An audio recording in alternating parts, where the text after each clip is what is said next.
खुलुमबाय बियो बडोलेण्ड एंखं टेलिभिजन दिनैनि रादाबखौ फरायदों आं मिथिंगा बसुमतारी दिनैनि गाहाय रादाबफ्राव दङ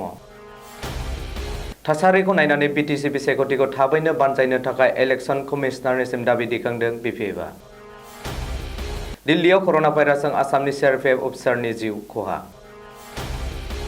आसामनि गं 23,000 गामिफोराव कभिड-19 टेस्ट खालामनो डाक्टार दैथायनो रायजो सोरखारा थामथिम दिल्लीयाव आसामनि सा 8 सिआरपिएफ जवानाव कभिड-19 पजिटिभ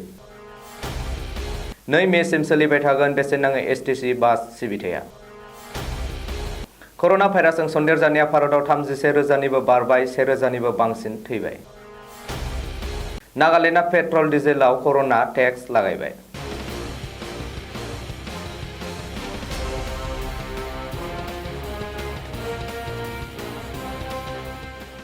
दानिया आबुं रादाब बिटिसिनि थासारिनि सायाव बिथा खालामनानै बिटिसि बिसायख'थिखौ थाबैनो बानजायनांगौ होननानै रायजोनि इलेक्शन कमिशनारनिसिम दाबि दैखांदों हाग्रामा महिलारि दैदेननाय आरो बिटिसिखौ खुंबोनाय बिपिएफ राजखान्थि हान्जाया मख'थावदि बिटिसि बिसायख'थिया थांनाय 4 एप्रिल खालि जानो गोनांमोन रायजोआरि बिसायख'थि आय'गआ लाहार फाहार खालामजोबखाबायमोन नाथाय मुलुगनाङै गोसारनाय गिख्रंथाव कर'ना भाइरास अलखदनि थाखाय बिसायख'थिया थि समाव जायाखिसै जाउनाव बिटिसिनि खुंथाय बुब्लिया जोबनायाव गभर्नर खुंथायाव थाङो बबेखानि कर'ना भाइरासआ दासिम बिटिसिआव गोहोम गोग्लैयाखै आरो बे थासारिखौ नायनानै रायजोआरि बिसायख'थि आय'गआ बिटिसि बिसायख'थिखौ थाबैनो खुंनांगौ होननानै बिपिएफआ आसाम बिसायख'थि आय'गनिसिम दाबि गथायदों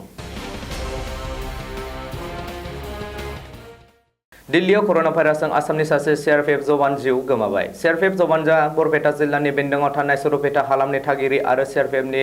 साब इन्सपेक्टर इक्रामुल हुसैन होननानै सिनायथिनो हादों सुलुङाव मिथिनो मोननाय बायदिब्ला इक्रामुल हुसैननि देहायाव थांनाय 24 एप्रिल खालि कभिड-19 पजिटिभ टेस्ट जादोंमोन आरो बिखौ दिल्लीनि साफदरजंग देहा फाहामसालियाव ट्रिटमेन्ट खालामनाय जादोंमोन ओरैहाय सिआरपिएफ अफिसार इक्रामुल हुसैनआ कर'नाजों जिउ गोमानाय खौरांखौ मोननायनि उनावनो सुरुपेटानि न'आव दुखुनि सायखं साग्लोबो ओरैहाय नखरनि सोद्रोमाफ्रा इक्रामुल हुसैननि गोथै सह'खौ न'आव लाबोनो गनायथि होनो थाखाय खावलायदोंमोन नाथाय इक्रामुलनि सह'खौ आसामाव लाबोनायनि गनायथि होआसै मिथिनो मोननाय बायदिब्ला इक्रामुल हुसैनखौ गोदान दिल्लीनि कटलायाव जोबथा बिदाय होबाय आरो फबनाय जाबाय आसामनि गं 23,000 गामिफोराव कभिड-19 टेस्ट खालामनो एबा बिनि आखुथाय स्क्रिनिं खालामनो रायजो सोरखारा थांखि लादों आरो बेनि थामथिम खालामदों आसामनि गासैबो मेडिकेल कलेजनि प्रिन्सिपाल डाक्टारफोर आरो जिल्ला बेंगिरिजों भिडिअ कन्फारेन्सआव सावरायनानै बे बाथ्राखौ फोरमायदों सावस्रि मन्त्रि हिमन्त बिश्व शर्माया बबेखानि कर'ना भाइरासनि हेंथायै आसामनि सावस्रि बिफाना सरजाबनाय राहा लानो सिगांनाया सरासनस्रा रायजोफोरनि थाखाय बानजायनां आरो रैखाथिनि गुबुन मोनसे आगान जागोन होननानैबो हिमन्त बिश्व शर्माया टुइट खालामनानै बुंदों आसामनि सासे सिआरपिएफ अफिसारआ दिल्लीयाव कर'ना भाइरासनि गाग्लोबनायाव जिउ खोमानायनि उनाव आरोबाव आसामनि गुबुन सा 8 सिआरपिएफ जवानफोरा कभिड-19 पजिटिभ टेस्ट जादों जाय जाथाया दिनै आसामाव बांसिन गिखांहोदों सुलुङाव मिथिनो मोननाय बायदिब्ला मंगलबार खालि कर'नाजों जिउ गोमानांनाय आसामनि सिआरपिएफ जवान आरो गोदानै कभिड-19 पजिटिभ टेस्ट जानाय आसामनि सिआरपिएफ जवानफोरा 33 नं बेटेलियननि जवान रिपर्टनि बायदिब्ला सिआरपिएफनि 33 नं बेटेलियननि सा 46 जवानफोरनाव दासिम कभिड-19 पजिटिभ मोननो हाबाय आरो सा 252 जवानफोरनि रिपर्टखौ दासिमबो मोनाखै बेनि अनगायैबो सिआरपिएफनि 33 नं बेटेलियननि सा 1,100निबो बांसिन जवानफोरखौ क्वारेन्टाइन खालामनाय जाबाय आरो सिल खालामबाय कर'ना भाइरासनि लकडाउननि समाव रायजोनि खना खनला थाबथानानै थानाय सुबुंफोरखौ रोगानायनि जुनै रायजो सोरखारा फोसावनाय बेसेन नाङै एसटीसी बास सिबिथाया फैगौ 2 मे अक्ट'सिम सोलिबाय थागोन बे बिथांखिखौ लादों रायजो सोरखारनि केबिनेटआ मख'नो गोनांदि रायजोनि सिङावनो थाबथानानै थानाय सुबुंफोरनि थाखाय 25, 26 आरो 27 एप्रिलनि सानथामनि थाखाय बेसेन नाङै एसटीसी बास सिबिथायखौ हगारदोंमोन बबेखानि बे सानथामनि गेजेराव 18,000नि बांसिन दावबायारिफोरा हान्थिदों होननानै सोरखारनि सुलुङाव मिथिनो मोनदों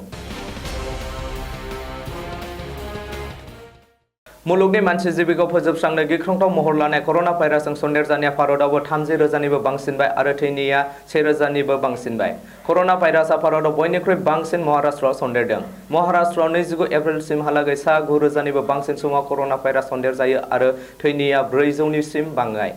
ओजोंहा मुलुगनाङै कर'ना भाइरासजों सन्देरजानाया सा 31 लाखनिबो बांसिन सुबुङा कर'ना भाइरासजों गाग्लोबजाबाय आरो 2,18,000निबो बांसिन सुबुङा जिउ खोमानांबाय